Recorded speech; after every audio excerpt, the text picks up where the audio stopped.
একজন নারী কখনো হুট করে বদলায় না। নারী বদলায় ধৈর্যের বাঁধ ভেঙে গেলে, নারী বদলায় মানিয়ে নেওয়ার রাস্তা ফুরিয়ে গেলে। তাই নারী কখনো হুট করে ফ্ল্যাশব্যাক। একজন নারী কখনো হুট করে বদলায় না। নারী বদলায় ধৈর্যের বাঁধ ভেঙে গেলে, নারী বদলায় মানিয়ে নেওয়ার রাস্তা ফুরিয়ে গেলে। হ্যাঁ, এটাই বাস্তব। আমরা নারীরা না আসলে সবসময় হুট করে বদলে যাই না। সবার অপমান অপদস্থ সহ্য করতে করতে আমরা হঠাৎ করে একদিন অর্থাৎ বদলে যাই। আর সেদিনই বলে আমরা নারীরা বেঈমান, আমরা নারীরা বদলে গেছি। কিন্তু এর পেছনে যে কত কারণ আছে, কত ঘটনা আছে, সেটা কিন্তু কেউ দেখতে চায় না।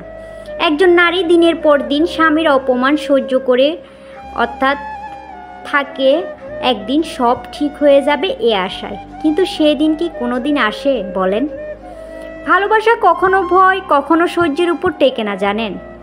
যেখানে শ্রদ্ধা নেই, যেখানে যত্ন নেই, যেখানে সম্মান নেই, সেখানে কিন্তু ভালোবাসার কোনো মানেই হয় না।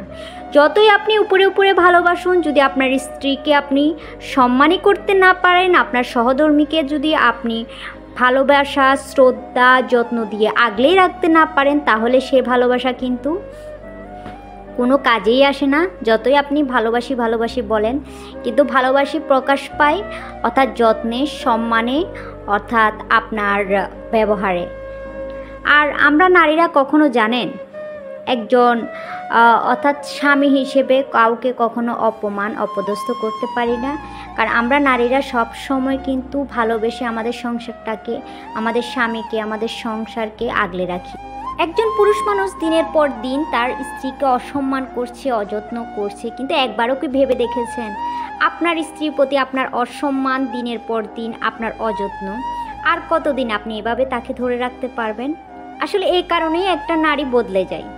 অর্থাৎ একটা স্বামীর পরিবারের ব্যবহার, স্বামীর ব্যবহার অর্থাৎ শ্বশুরবাড়ির সকল লোকদের অমানসিক ব্যবহারের কারণে আসলে একটা নারী বদলে যেতে বাধ্য হয়।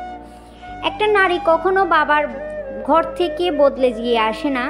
যখনই তার স্বামীর পরিবারে আসে, দিনের পর দিন তাকে অপমান অপদস্থ লাঞ্ছনার শিকার হতে হয়। দিনের পর দিন তার প্রতিটা কাজে ভুল ধরতে হয়, অর্থাৎ সেটা একমাত্র তার শ্বশুরবাড়ির লোকেরাই করে। তখনই একটা নারী বদলে যায়, আর তখনই নারী হয়ে ওঠে অর্থাৎ ছলনাময়ী, বেঈমান, প্রতারক, আরও কত কি, তাই না?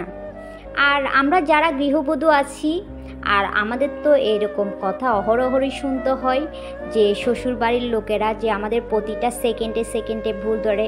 ওরা কিন্তু এটাই বিবেচনা করে না যে আমরাও মানুষ, আমাদেরও মন আছে, আমরা যে কাজ করছি আমাদের কি সবার খেয়াল রাখছি, কিন্তু একটিবারও সে বাড়ির বউয়ের খেয়াল কি কেউ রাখে?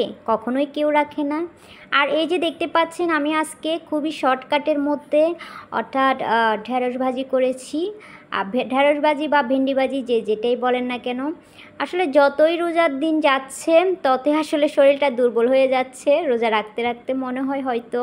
আচ্ছা, যাই হোক। আর এই যে দেখেন, আমি ঢেঁড়সটা অলমোস্ট অর্থাৎ কষিয়ে নিয়েছি। এভাবে করে আমি অর্থাৎ ঢেঁড়সটা ভাজা ভাজা করে নিব, একদম শুকনো শুকনো ভাজা ভাজা করে নিব সিম্পল এতে। আর প্রিয় আপু ভাইয়ারা যারা এখনও পর্যন্ত আমার ভিডিওতে লাইক দিতে ভুলে গিয়েছেন, প্লিজ একটা লাইক দিয়ে দিবেন। আর দেখতে দেখতে আমার ভিডিও ভালো লাগলে আমার চ্যানেলটা সাবস্ক্রাইব করে আমার পাশে থাকবেন। আরও নতুন নতুন ভিডিও পেতে পাশে থাকা বেল আইকনে ক্লিক করতে একদমই ভুলবেন না। আর আমার আজকের ভিডিও কেমন লাগলো কমেন্ট সেকশনে কমেন্ট করে জানাবেন। আর আমার ভিডিও ভালো লাগলে আত্মীয় স্বজন বন্ধুবান্ধবের সাথে বেশি বেশি শেয়ার করে দিবেন। আর এই যে দেখেন, আমি ঢেঁড়সটাকে প্রায় অলমোস্ট একদম ভাজা ভাজা করে নিয়েছি। আরও কিছুক্ষণ আমি এভাবে করে ভাজা ভাজা করে নিব, দেন তারপর নামিয়ে ফেলবো। ওকে, আল্লাহ হাফেজ।